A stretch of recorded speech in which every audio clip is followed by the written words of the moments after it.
Madeline, I'm super excited to be chatting with you today. I literally bombarded your Instagram DMs the other day after I found your page. I was like, wait a minute.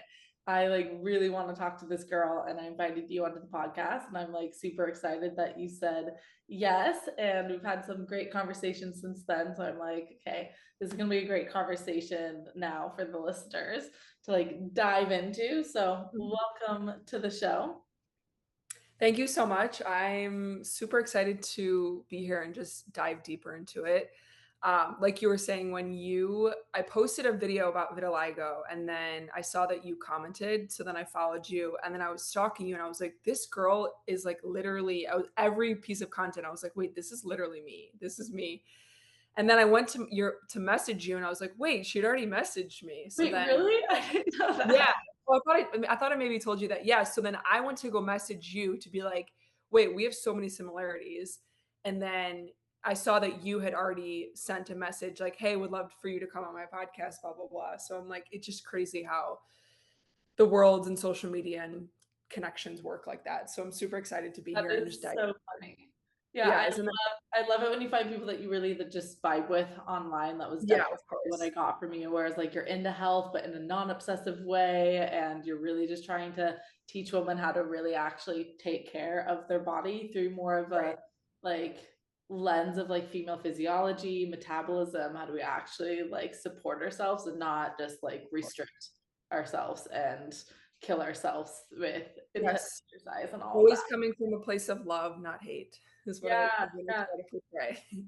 totally. Well, because we kind of have this commonality of the vitiligo, I do want to start here because I know a lot of my listeners know that my whole eating disorder journey really actually stemmed from vitiligo because it was in thinking that my skin wasn't perfect, that my body needed to be my body shape and size, and it was a way for me to try and prove my worthiness and my Mhm. goodness was through restricting my food and all of that. And so I do want to kind of dive into your journey with this, and we'll take it from there and see if there's any other commonalities here with kind of your experience of having this autoimmune condition. Of course. Okay, so I guess my journey really starts when I was born, because that's when I was really first started experiencing health issues, from allergic reactions to medications, in and out of hospitals, rashes, stomach problems, allergic to food, XYZ. It's so many. It was always like the attention was always on me because there was something quote unquote wrong. Like I needed to be going to the hospital or my mom would have to go to Walgreens to get some sort of thing to soothe me. Fast forward to, I want to say maybe around 10 years old, I started to develop white spots, is what my family calls them, vitiligo. My first one was on my lower back, and it was the shape of a turtle. So like we always call the turtle that, like it was just like, oh, how's turtle doing? Like my whole family, everyone called it turtle. So it was on my lower back on the right side, and then I had a tiny mark on like my left big toe. Went to the conventional doctors and they're like, oh, we think it's the fungus from, it was like during summer when we'd gone to the doctor. Like, oh, we think it's fungus from the pool chairs that you're sitting on after you like are swimming in the pool. Just make sure you have a towel that you're sitting on, like not in your, and I'm not just like sitting on like the pool chair, which I don't even know how or why. Like looking back, I'm like, what? Like, If only it was that easy. well, yeah, like a doctor that like literally came out of a doctor's mouth. And I was like, Yeah. okay, so like every time I went to the pool, I always remember my mom, like I was still young. So like for the most part, I was always with my siblings or my parents or whatever at the pool. But for the most part, they were always, and my mom was like, oh, make sure there's a towel down. And it was just like so odd. But then that kind of just went out the window when I started developing more. I remember I had like during Halloween in elementary school, I had like a really bad fall when I was trick or treating to the point where my knees were bloody, like down to the core. Probably should have gone to the hospital. And then when the skin repaired, it just came back as vitiligo. Mm. So I just kept developing these like small spots around my body here and there. Would go to doctor, dermatologist, and it was here's a cream, here's this. It was never really anything Want to like know what the dermatologist told my mom? This is the equivalent to the like, just put a towel on it. yeah, Literally, they told me, and I was what, like 8, maybe 9 years old. They told yeah. my mom, they're like, just take her to the tanning bed with you. So I literally, for because my mom is trying to help out, my mom Right, didn't. right, right. Like your parents are trying to do the yeah. Yeah, but I remember, like, I have core memories when I was little going to the tanning bed with my mom. I remember being so afraid of the thing actually closing. So I'd make her like Closing, yeah. leave it open a little bit. We'd have our little things. I'd put my little like palm tree sticker on my Yep, like, on my hip or something. And we would sit there for like, an hour at a time, like once a week. And my mom yeah, was trying to like tan my spots away. Mind you, I was born and raised in Southern California and in Costa Rica. So I was like literally in tropical sunny right, places all of the time. So I was like in the sun all the time. So it's just like ridiculous. But anyways, I just yeah. remember. Well, that's actually funny you mentioned that because I also suffered from really, really bad eczema and psoriasis growing up. And I grew up like we went to school in Chicago, but we always had a second house in or like South Florida. So I like vividly remember that my mom would sometimes we would fly down to our house down here so I could get humidity in the sun because that's really the only thing that really helped my eczema and psoriasis. When we weren't able to do that, my mom would literally take me to LA Tan. And I like we had to like fake my birthday because I was like 15 at the time and you had to be 16 in order to go into the bed or I something. was going in so young, but my mom was So I going in literally so young, so we I don't literally know. we faked my birthday and like my mom signed the consent and like the dermatologist literally same thing told me for my eczema and psoriasis to go to a tanning bed, which was a whole nother can of worms. It's like not But even like go out and get sun. It's like yeah, go to the tanning bed. Like yeah, the yeah, most yeah. like toxic place that you could probably be. Right, and it's also like, well, that's the thing is, like, whenever you I mean, not to, like, bash doctors, but my personal experience with doctors is it was never like, "Let's address something deeper." Like, even if, like, they don't know, like, I guess doctors or even holistic doctors don't even really know the cause of vitiligo, but it was never like, "Oh, let's look at this," or maybe lifestyle, or maybe let's look at your mental and emotional, like, what's the mindset like? And it was just nothing like that, so anyway, it was just we stopped going to um, doctors really to address my vitiligo because I was just told like, "Oh, you'll live with it for the rest of your life." And it wasn't until 2020 when I guess I should really preface by saying that my mom is pretty natural and holistic. If I needed to go to a doctor to get an antibiotic, my mom was researching the side effects, seeing if it was something that I actually needed. Probably like 8 out of 10 times we were going to our homeopathic doctor and getting natural supplements or going to Whole Foods. Like we were very much like the antibiotics and the medicine was there, but that was almost like a second Yeah. option, which I'm very grateful that my mom had that awareness and that mindset. But I guess it was 2020 and I had like a face full of acne and I had gone to my naturopath month after month and it was like the amount of money, time, effort, energy for him to just like keep saying, "Oh, like you need to do this, you need to do this," but he would never address my diet. And so I finally said to him like, oh, he said to me like, this is all I can give you. Like I've given you all my information like this and I was like, I'm literally paying you to help me with my acne and it's like what there's a disconnect here. Yeah. So he never addressed diet, so I was like, I'm doing this myself. So I just started like and I was relatively healthy. Like my mom is Lebanese and Armenian, so we were raised I was just around gonna ask you what ethnicity your mom is because my mom's French and it was the same way where my mom like she gave us acidophilus, which is like a yeah, probiotic when we were younger instead of right. antibiotics. She was like very wary of that stuff. She's wary about our vaccinations. She only gave us Totally. like very few spread out, only the ones we Yeah. needed, none of the extra stuff. And I think that's very much just like a European kind of standpoint on how. Yeah, definitely.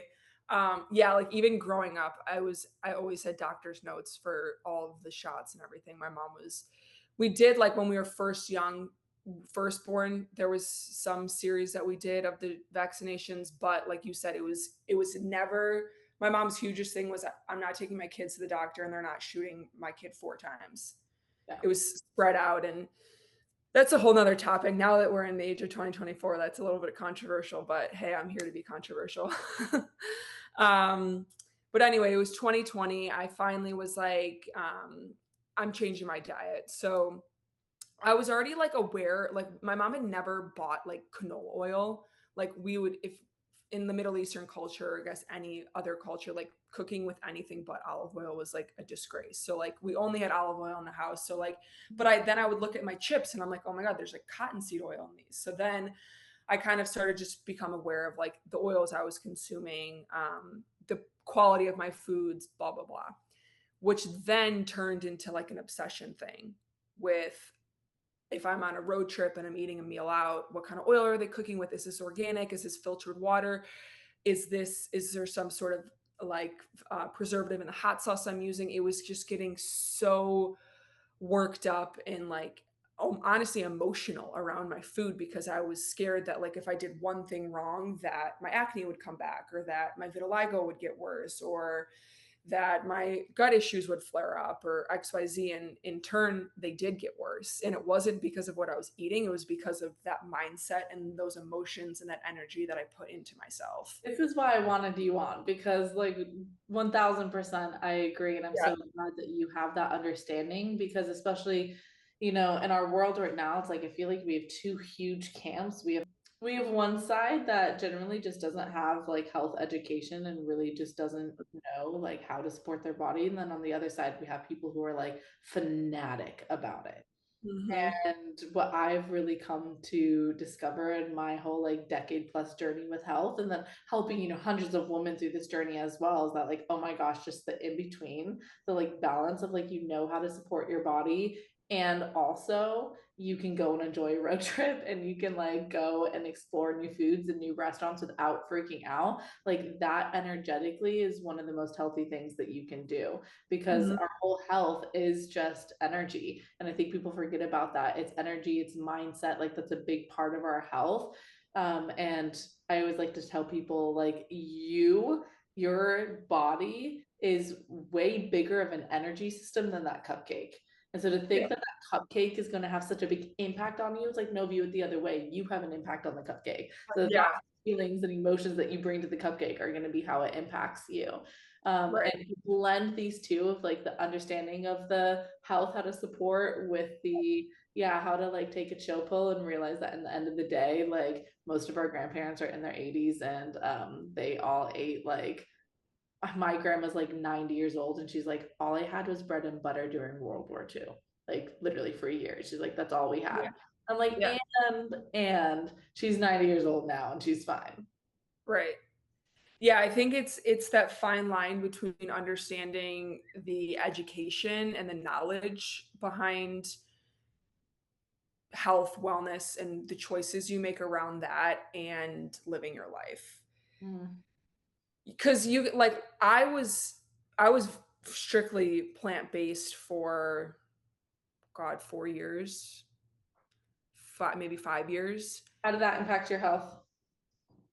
My health was it my health when I first went plant-based, it got better because I was, cutting out, like, the junk foods and processed this. I stopped drinking alcohol. I became more intentional with my workouts and sweating, and so my health got better, but it got to a point where, like, I was just, like, plateauing.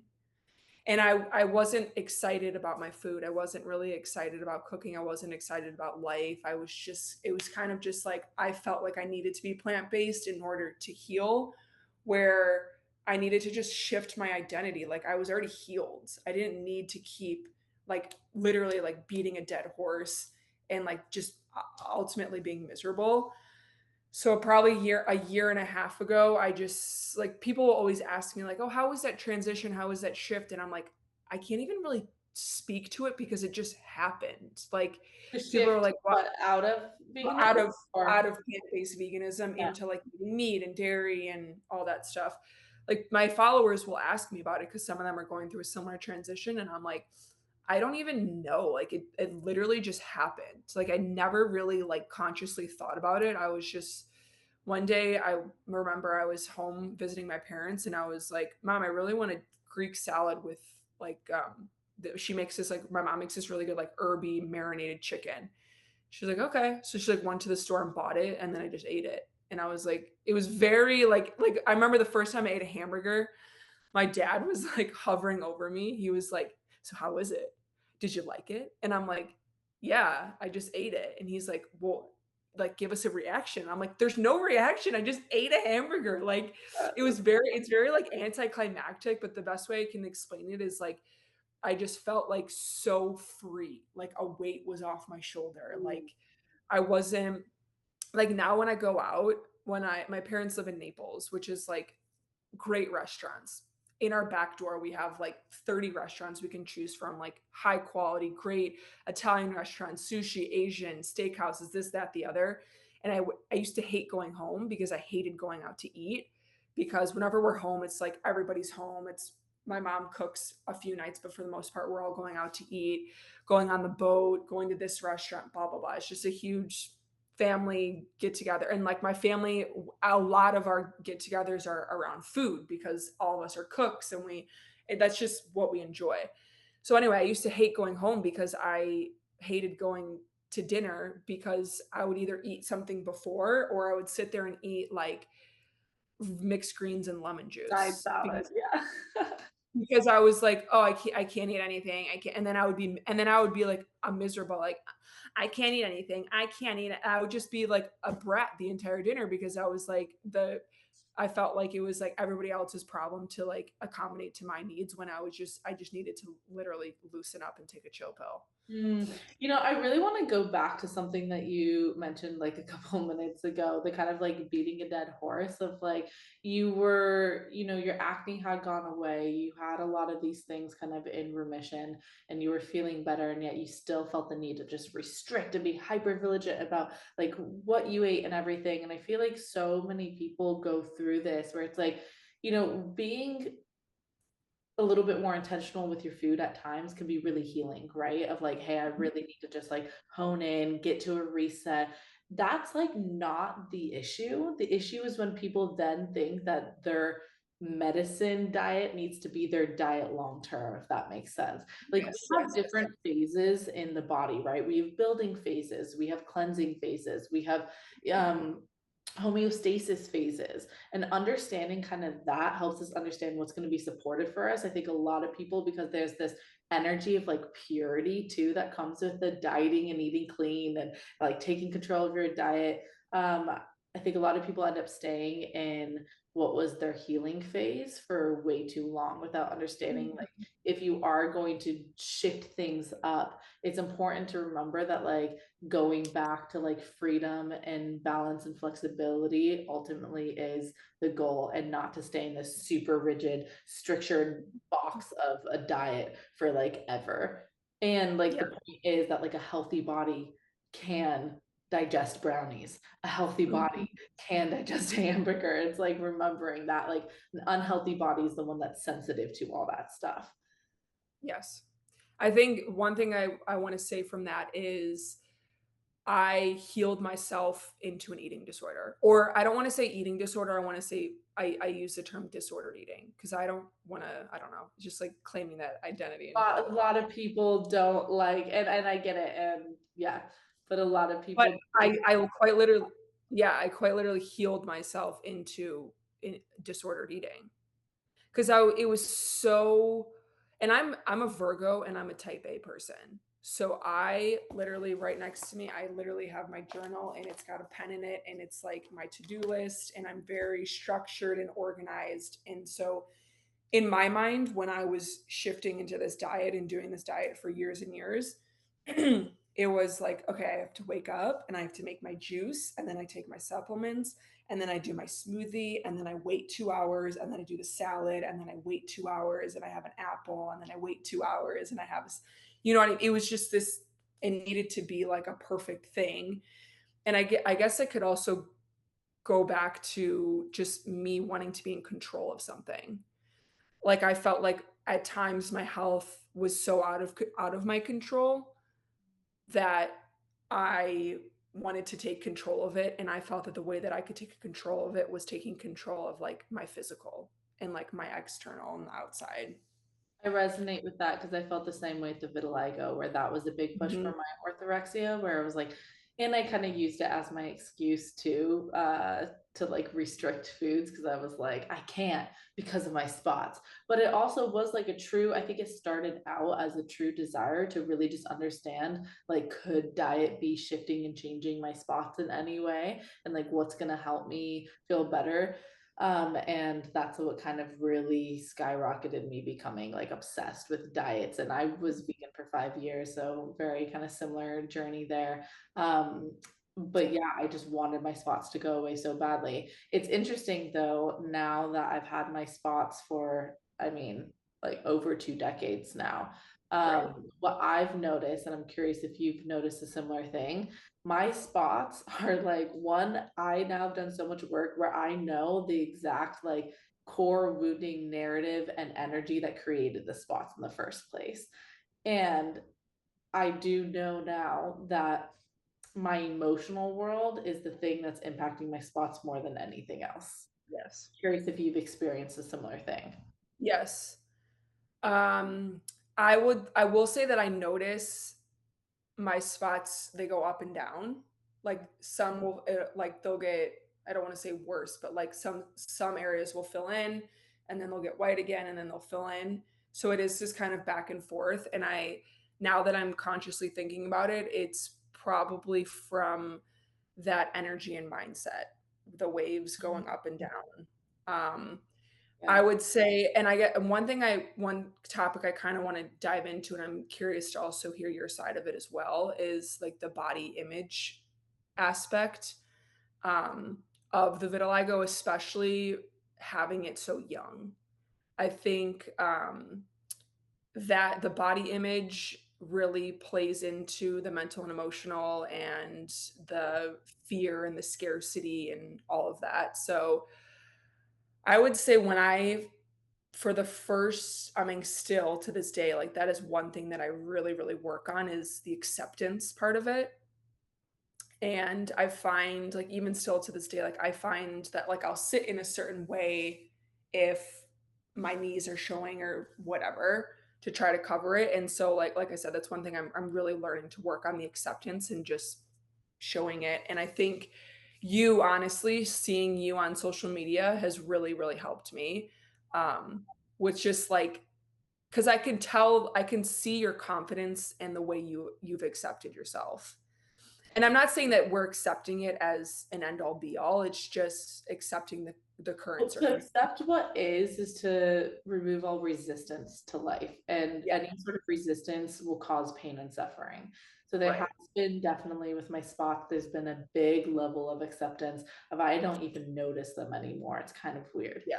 I don't notice them until I come in conversation and I talk about them, or And like you're like, oh wait, yeah, points them out. I'm like, oh, yeah, I forgot. I have all these like spots where it's just like I'm so used to them. right. And I have gone through that big journey of just accepting them. But I think, I mean, that definitely did, the body image definitely was really bad right when I got them. I remember, when you would like put your feet in for that game of like eeny, meeny, miny, mo, catch a tiger, let him Mhm. go. Yeah. And so we'd be choosing like who's going to be, tag your it, whatever. I always Right. remember feeling so uncomfortable putting my feet in because like my foot was spotted. My feet were Yeah. spotted. They looked different. And I don't know. I always remember just like people staring at me, especially kids. I felt Yeah. very uncomfortable around kids, which I think gave me this sense of othering, of I'm different, of I don't belong. And I think that that definitely played into a lot of my mindset stuff of like, oh, I'll never be accepted. I'll never find love. I'll never like be good enough to be one of the cool girls, whatever it was. Like, I feel like that played into my mentality a lot, which led Mhm. into mentalities of I need to try and be perfect. I need to prove myself. I need to make a shit ton of money and I need to like um be absolutely perfect when it comes to my body, when it comes to my hair, everything. Like, I think that all lended into those things later on. But I remember feeling a deep sense of uncomfortability in my body, 1000%. Yeah.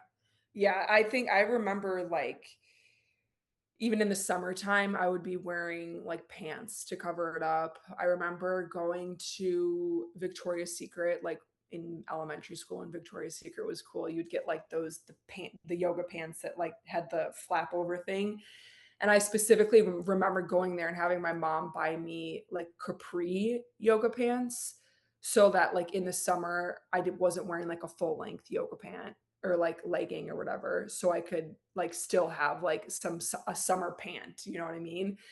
I remember once in freshman year of high school, it was a really hot summer day, and I was like, my mom had bought me these new, maybe they were True Religion.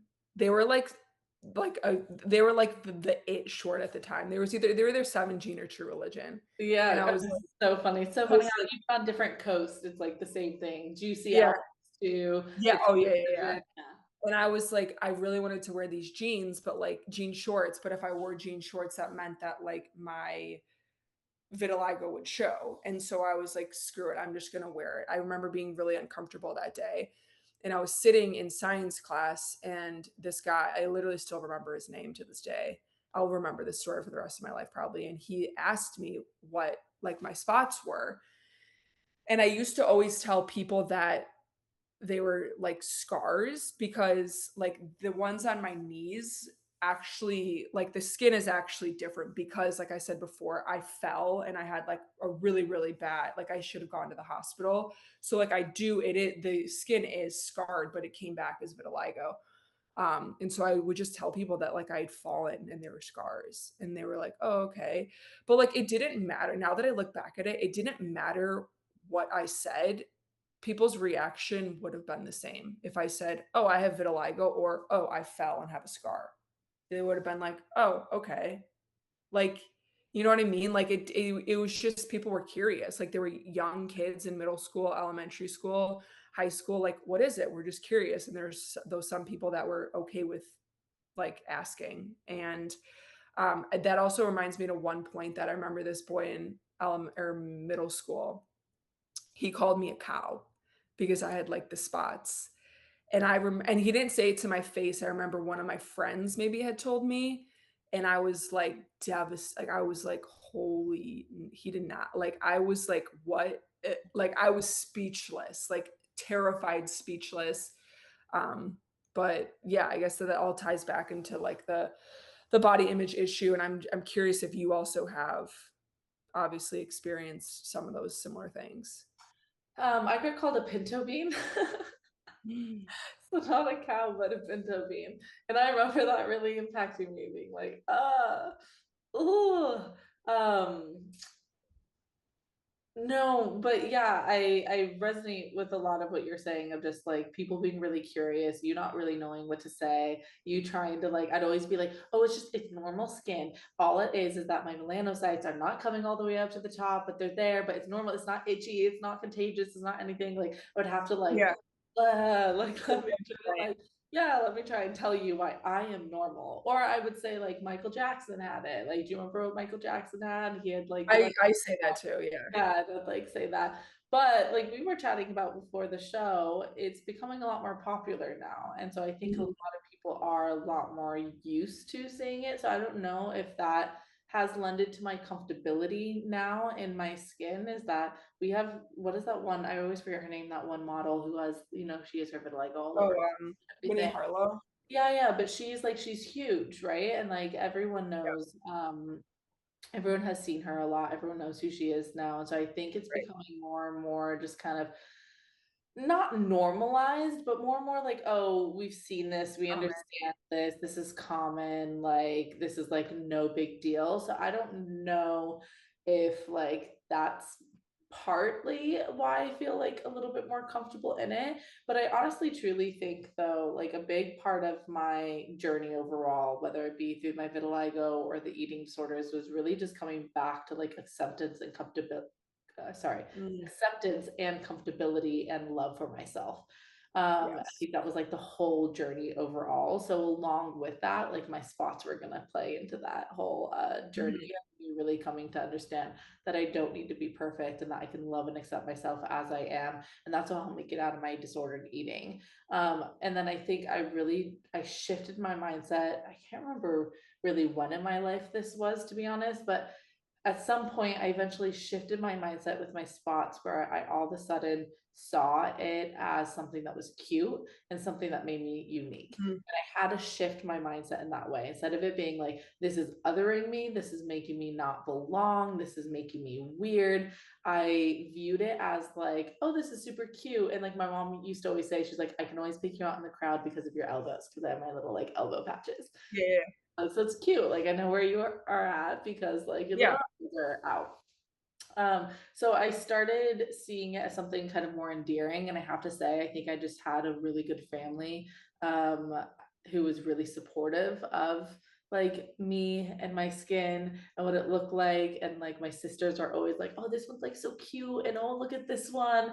And I think that was like really helpful for me because yeah, I had so much hatred towards it, and it was like something that I wanted to just get rid of so badly. And then to have people in my life all of a sudden be like, boyfriends be like, oh my gosh, I think it's the cutest thing ever. And to just like kiss my spots everywhere and to just like love on me and be like, this is adorable. I was like, oh, okay, so maybe I can see this in a whole different light, and maybe Mhm. my uniqueness is actually really beautiful. And it doesn't mean that I don't want them to go away. I think there is always, and I want to actually have a conversation with you about this. I think there always is this underlying fear of like, I don't have control over it, which does lend to me, especially in the past. I've worked on it a lot now, but it has lended to me being someone who always wanted control in things in my life because there was that element of like I could just wake up and there could be a spot right here. And that idea, Mhm. I'm not gonna lie, I like my spots where they're at now. I've made peace with them. They've pretty much been in the same spot for the past whatever 2 decades.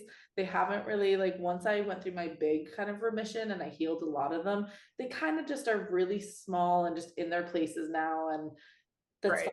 I don't feel like it's in the core of my body. I feel like you wouldn't Right. notice now if I had vitiligo. Like you wouldn't notice. Right. If all of a sudden there was a spot right here, I wouldn't like it. And so I But think that like I always have that energy of like, oh no, control, control, control, because yeah. there is an element of there's something so woefully out of my control, it seems like, when it comes to my skin.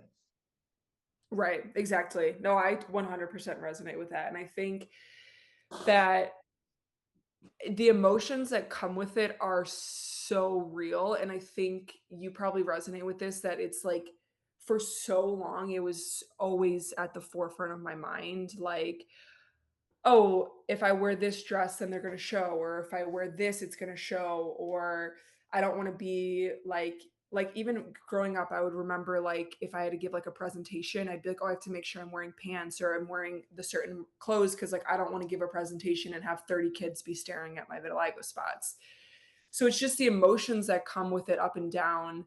Um, I totally lost my train of thought. Like I need to hide though. That is an energy of I need to hide, it's not safe to be me. And that can just like Yes. literally throw our cortisol so high that can create a lot of disassociativeness that can literally attack Yes. you in so many ways, increase inflammation, Right. and probably make it all worse, right? And I think that's why Right.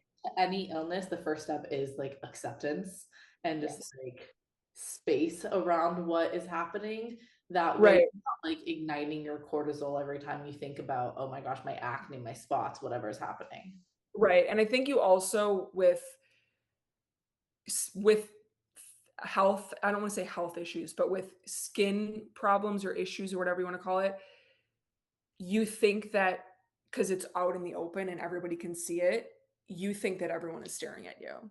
Like, even when I had the acne or the eczema, the psoriasis or whatever, and it's like, when I had gut issues or stomach issues, I'm like, "Oh, whatever, like, nobody's looking, like, they can't tell that my stomach is inflamed or uncomfortable right now." Like, I would rather be in the physical pain of having the stomach issues, like, or not now, but when I was going through my health problems, like, a decade ago, I would rather have been in the stomach physical pain because somebody couldn't see that, whereas the vitiligo somebody could see, if that makes Okay, so sense. I have had a very similar kind of mentality. I went through my eating disorders in a very visible way. Like I lost a ton of weight and I used to always feel just like so embarrassed at the fact that like, I had a friend who dealt with depression. But I'm like, but you can't tell she deals with depression. Like she Right. shows up everywhere and she's like, she looks fine. But for me, it was like so blatantly obvious that I was not okay, that like something was totally off. And Mhm. I used to get like really mad at that fact that like everything that was going on with me was like super visible. But here was my shift that I had, like, because after moving through my eating disorder and, totally shifting my relationship with my vitiligo, um, I see that like having something so visible that I had to like work through where I knew people were seeing all of these things is actually what just like allowed me to become the really strong, kind of tenacious woman that I am now. Mm. And so I look at it again, it was all a perspective shift in my like healing journey, where it was like instead of being like, oh crap, like victim mentality, this is happening to me and everyone can see, and oh my gosh, I literally was like, this is what's gonna make me 20 times stronger than anyone else. Is the fact that like I had to literally like when I went through my ED recovery, I finally decided I was like, I was raw vegan at the time, and I was like, no more. I'm eating animal products. And it was the same thing for me. It was so like effortless and easy. And I was just like, I'm just doing it. Um, Right. and I gained, I needed to really badly, but I gained 55 pounds in a matter of 3 months. That's Wow. a lot of weight to gain in a very small amount of time. But I needed that. Oh my gosh, girl, Yeah. I needed that. That 55 pounds didn't even lend me to the weight that I'm at now. Like, Wow. yeah, that like that's how low I was. Um, and gosh, that journey just like taught me so much about just like doing what I know I needed to do for me and my health and like working through any it really was like the biggest self-love journey because it was like I really am going through this in a physical way where people can see this journey, and I'm sure people are thinking something or judging me or whatever, like they have their thoughts. Like people probably didn't, but I have in my head thinking that everyone's thinking all these things, Mhm. but I had to still show up every single day. I had to still be friends with my friends. I still had to like be in my family. I still had to show up to family events. Like I still had to be there. And I really had to learn how to connect to like, okay, who am I as a Mhm. person outside of my body, my spots, my skin, the size and shape of my body. And that was just like such a huge journey of me really diving into freedom. What I feel is just like it's freedom of now I don't need my body to look a certain way or be a certain way for me to know who I am and to know the impact that I can create in the world and feel comfortable Right. in my own skin. And that Right. was like, I mean, it's such a blessing because how many women do we know that like genuinely just like do not feel comfortable in their skin and they let it literally ruin their whole entire life. Yep. They don't date Yes. people they want to date. They don't like do the things they want to do, start the YouTube channel they want to start. They don't do any of these things because they're so obsessed with how they look. I have girlfriends who literally, not like close girlfriends. My close girlfriends are really healthy individuals, and I'm glad I've like surrounded myself with healthy people. But Right. like outside acquaintances, right? Where they're like Right. in the group, out of the group, whatever, who literally will like not come out because they feel bloated. Oh, I just can't go to the pool party, blah blah. And I'm like, are you serious? Like, That is no not judgment, and I get never a it, and thought. it's their journey. Yeah, it's like no judgment, but also I'm so glad that I learned that, like, you know what, a little bit of bloating, a lot of bit of bloating, like whatever it is, a 55-pound weight gain, that's not going to stop me from showing up in the world. No, And that was never. like, that was personal power, which ended up impacting my metabolic power because I feel like it's so connected. So as I stepped into that, my body and my health actually started rising. That's amazing. So what would you say for you was like the mental and emotional shift as you were transitioning from getting out of the ED into that 3 months of, the 3 months and the 55 pounds? Like, was there like a small sort of like motivation that you were like, and strength? Like, what did that mentally and emotionally look like for you? I wanted to experience the things that I wanted to experience in life. I think I Mhm, was in such in a bubble of fear. Like mhm, literally, I was so scared of even camping. Like I wouldn't go camping with my siblings. My siblings have literally gone on these like epic camping trips, and I always said no. And I said no because I was like, I can't eat the food I want to eat, and I'm not going to be able to go to the gym. Like I want to go to the gym in the morning. Even though we're on like a 10-mile hike, I still in my mind, that was like, I need to go to the gym. I need to lift weights. I need like my body to like look a certain way. So I need to do a glute day today. Like it was bad. But what finally got me out of it was me literally just looking at my friends, my siblings, all these people that I really loved in my life, just looking at them really progress in life and do all these things. And I remember mhm. just like, I came back from a trip with my sister and my friend.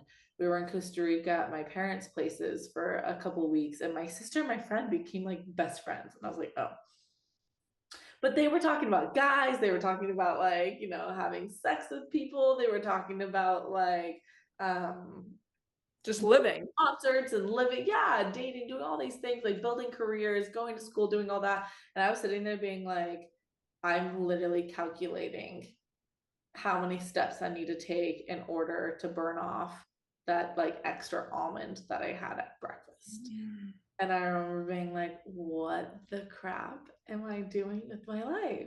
Like, what am I doing?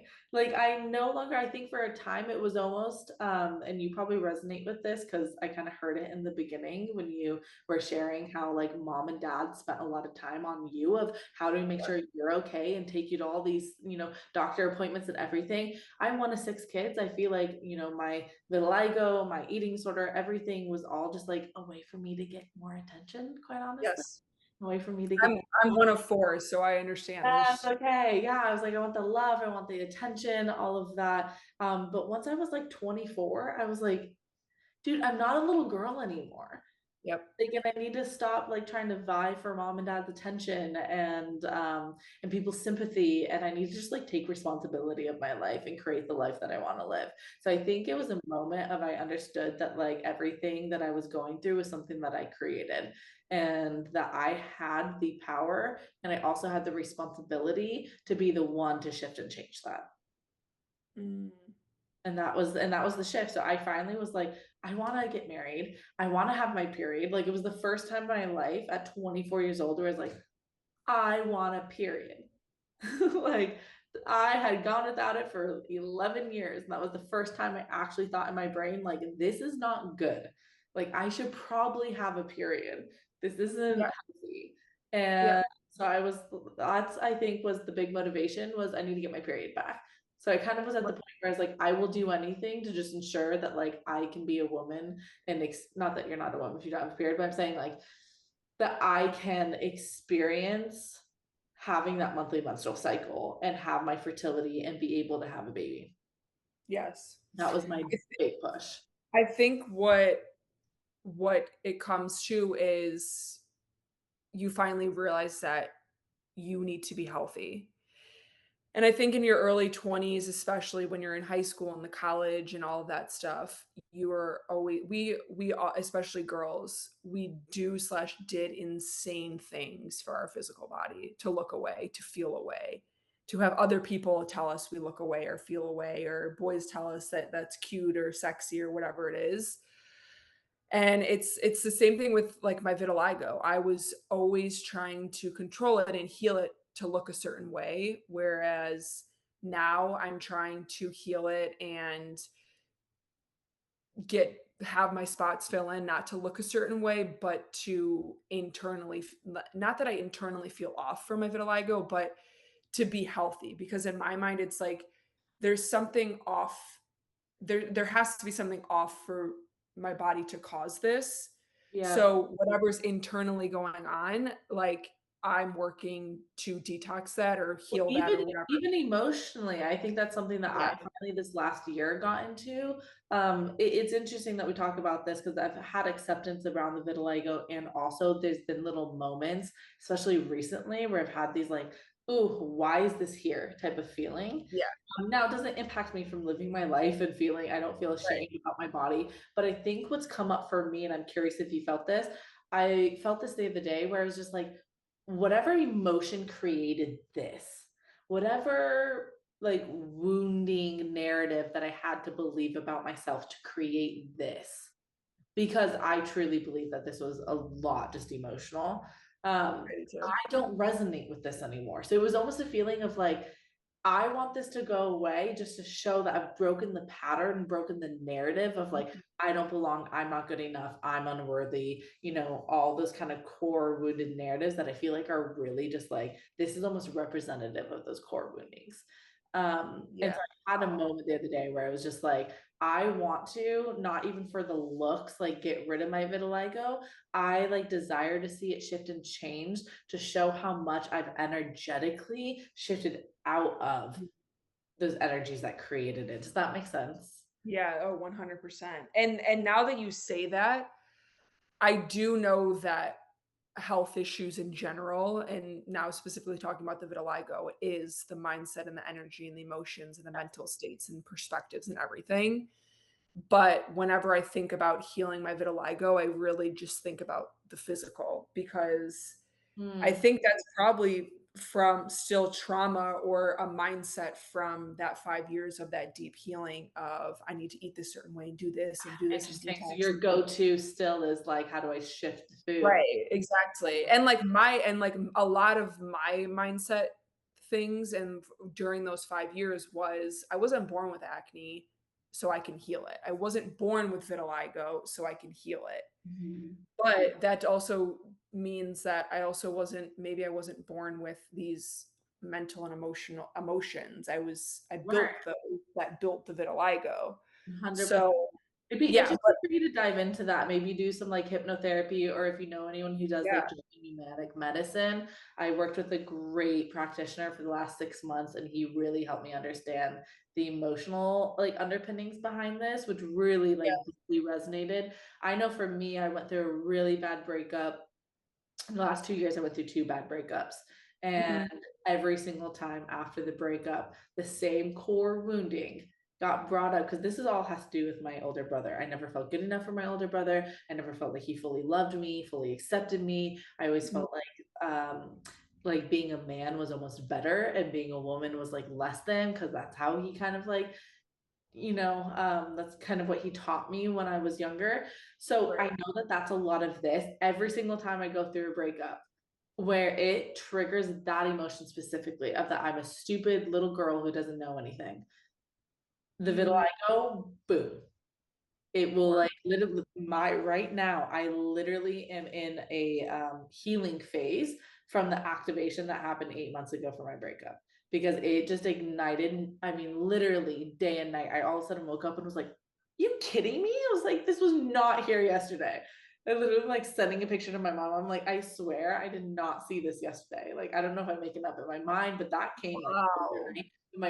My legs were completely, my shins and my knees completely gone. I put that in remission years ago because I did a lot of the work to finally right, believe in myself, to think that, being a woman was like powerful and great and amazing. I did all that work. It went in remission a lot, except for my feet and my elbows are the only ones that haven't really shifted. Um, but it was great. My legs were completely normal. And then all of a sudden, if you looked at my legs now, wow, there's spots, but now you look at them and now there's little brown spots in you're them. So now coming they're back. repigmenting. Yeah. But Wow, that's after $25,000 spent on literally coaching, therapy, like somatic trainings, and like all of right, that I did this last 6 months to help me finally break through all of the shit that came from the breakup.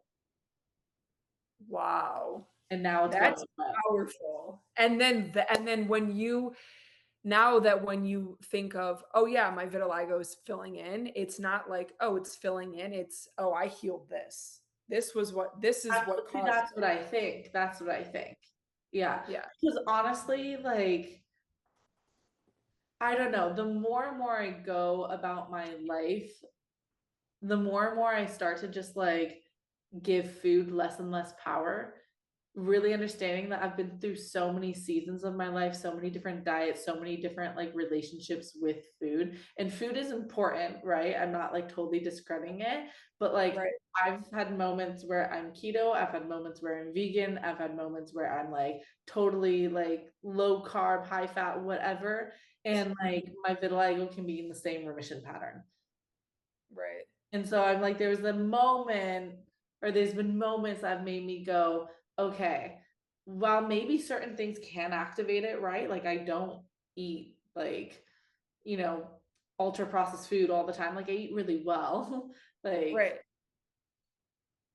I don't know. I Well, just put less and less emphasis on that because I just saw more and more healing coming from me getting my emotional world like situated. mhm.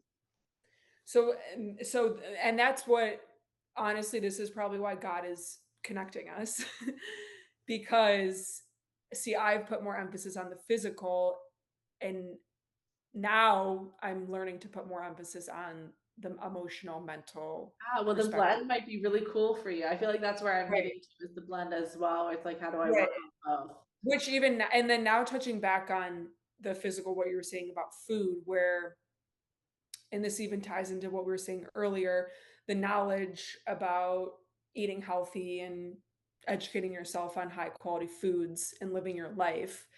I'm always going to be like for the most part I'm always going to be eating healthy foods because that's how I was raised, that's what I crave. I don't imagine I myself all of a sudden eating Lucky Charms for breakfast, lunch, and dinner. Like, right. And it's like so, yeah. I'm always if I've I'm always going to be reaching for the organic if it's at the store. I'm always going to be buying pasture raised chickens and yada yada yada just because that's what I want to do. Like I that's what excites me. And if I was to eat regular conventional chicken, great. That's also I probably wouldn't it probably wouldn't affect me, but the thing that would affect me is if I was eating the conventional chicken and I would freak out over it, then that negative emotion would cause it to be worse. But again, is that the chicken or is it the negative emotion? It's a negative That, emotion. yeah, see, that's what I would like really kind of just Right. like hammer in. But what I was going back to saying is, generally speaking, I'm always going to be choosing to eat a healthy diet. So whatever my diet is, that's my diet, you know? So it's And not your like body's I going to be can supported, and then the rest of the time you work on the emotional side to right. So figure out. it's like and even like now that I think about it, my diet for the last several years has been healthy under control. But I've seen progress. Like my vitiligo hasn't gotten worse. It's filled in, but I think it probably could, and I don't wanna say, "Oh, I could have done this or could have done that," because my journey is my journey. I don't regret anything or how it played out is how it's supposed to play out. If I dive deeper into maybe some of the more the emotional work or mental work, say that you did, I could probably potentially see more progress. Yeah, which would be super, super cool just to really see because I feel like not a lot of people are really putting it in remission. I think a lot of people are told by their doctors, this is going to be here forever. There's nothing you can do Mhm. about this. And to start seeing people like actually start healing it, that's how we start this like whole new Movement. And I movement. think that that also goes into another kind of can open another can of worms of doctors saying, "Oh, you'll have this for the rest of your life." So then the patient goes, "Oh, I'm going to have this for the rest of my life." So then they don't take action and they don't do anything, and then it's just they have it for the rest of their life. So I think that also then ties into the mindset. It's like, "Oh, I have it for the rest of my." If I tell myself I have this for the rest of my life, I'll have it for the rest of my life. Mm. I always felt like I had that like Katniss Everdeen from the Hunger Games that like I contribute, like put me in Yeah. front of my sister, like I will do it, I will figure it out, I will survive, I will be the winner of the Hunger Games. I've always had that kind of energy. So when like the doctors would tell me like you're gonna have this forever, I would be like, no, like no. Oh, yeah. I mean, how I was raised, it was never an option to accept. Yeah. And I think that even, like, I would go to I mean, we never really went to, like, traditional doctors. It was, like, even growing up, it was always like, I remember at the topic at the lunch table was always like, "Oh, Madeline's going to holistic doctors," or like, my mom would, like, pack my supplements in my lunch, and everyone's like, "Oh, why are you taking, like, 10 pills at lunch?" I'm like, "I don't know, my mom told me to take them." Like, there was one other girl growing up that went to the same doctor as me, so, like, we would bond over it, and then other people at school would be like, "What are you guys talking about?" We're like, "We're just talking about our supplements, leave us alone." Like That's funny. Oh, yeah, So, I know. what has been your biggest takeaway from this whole journey that you've been on? I know we're always on our journeys, but if you can look at this whole like genesis of the vitiligo, any body image issues, any of the restriction with food, the orthorexia, like what has been the biggest like lesson? Oh gosh. I would say, like, broadly, generally speaking, there's always going to be a core how do I say this? There's always gonna be, like, a core cause, and a lot of it has to do for a lot of people, they don't realize how the mental, emotional, and, like, spiritual side to healing plays a huge role over the physical side.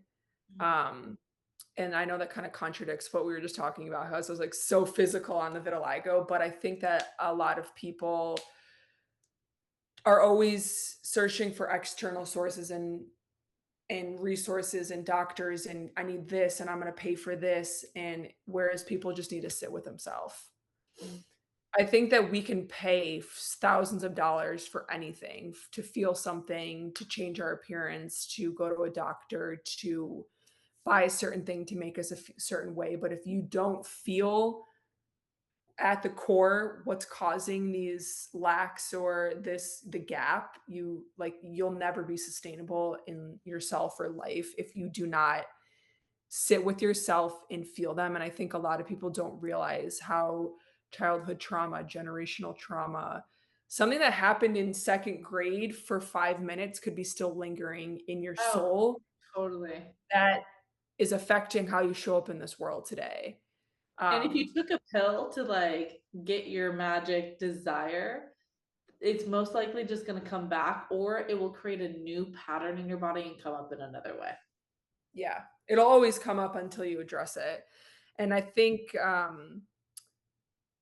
that's the thing is people nowadays, there's so many distractions, whether it's social media or partying or drinking, or there's so many distractions to never do the work. Mm. Whereas now I realize, like, if I feel off or if I feel fearful or if I feel something around my vitiligo or my business or a friendship or just in life, I'm like, I sit with myself. I'm like, what's going on? I feel this way. And then you start uncovering, like, oh, I feel this way because I have a rejection wound or I have an abandonment wound or whatever it is. And then when you address it and feel it, like, then you show up in this world in such a more bright and positive and loving way. I love that. I absolutely love that. That's like such wisdom, and I feel the whole shift happening here in the health space, at least in the like people who are really trying to heal in a more kind of soulful, holistic way. Like we're really starting to Mhm. understand this.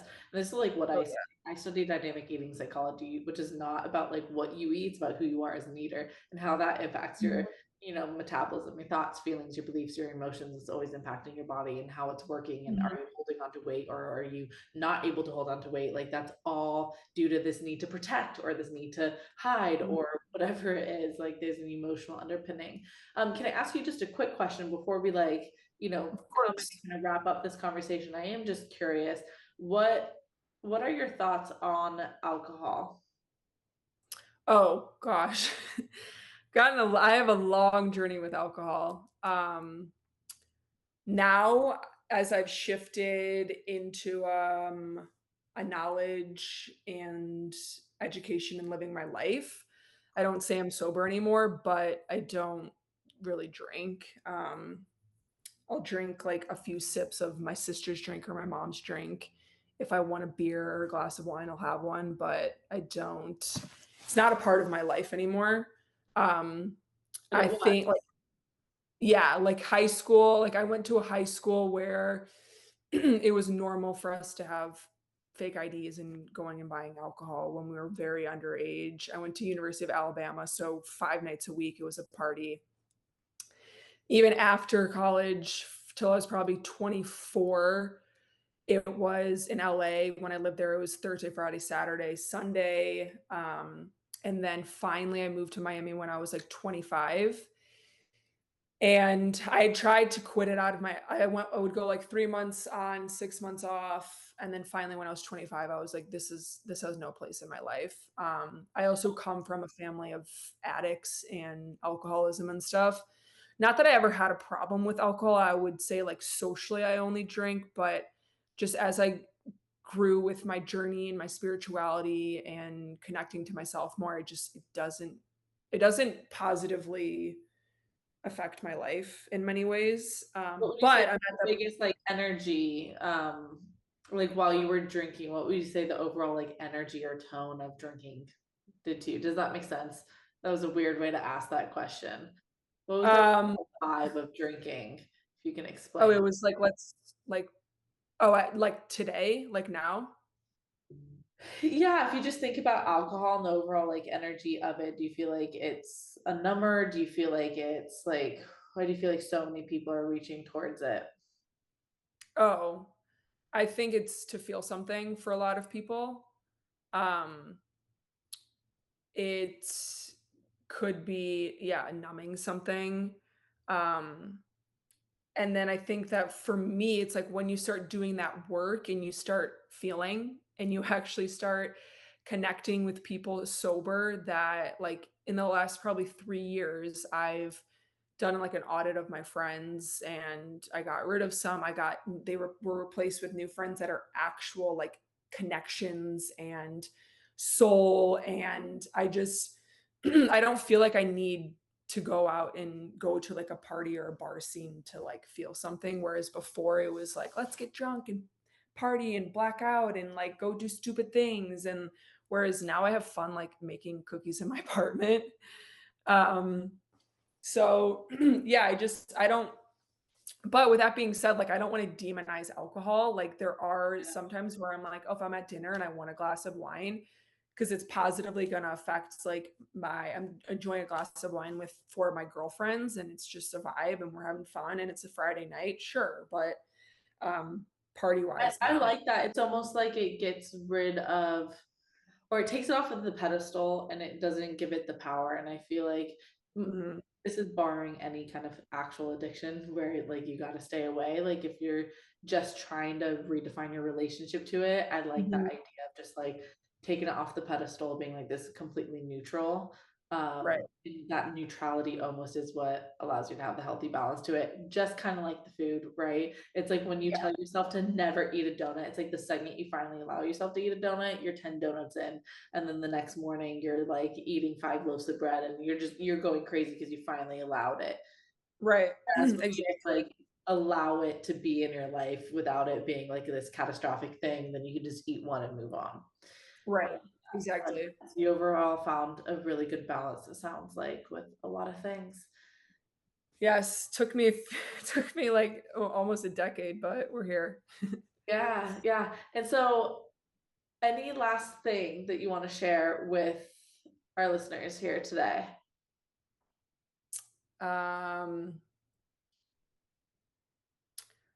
Probably this might sound cliche, but like it's not that serious.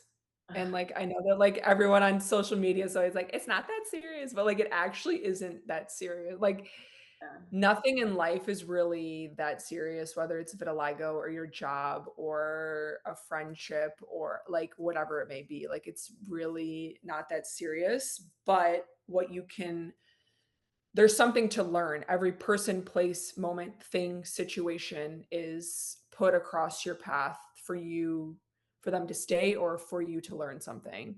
So, I don't really like I take situations seriously, obviously, because it's a lesson learned or whatever, but it's really at the end of the day, it's not that important for it to consume my entire life. I learn what I'm supposed to learn and then I move on with my life. Yeah, and that creates so much space when you view it in that way. I absolutely love that. Yeah. So beautiful. I appreciate all of your wisdom here today, and I love the conversation. that we're Thank able to have and the commonalities between you. I ourselves, know, like literally actually kind of so insane. crazy. I feel like I'm looking at my doppelganger. I Um, know. let us know where we can find you in the work that you do in this world.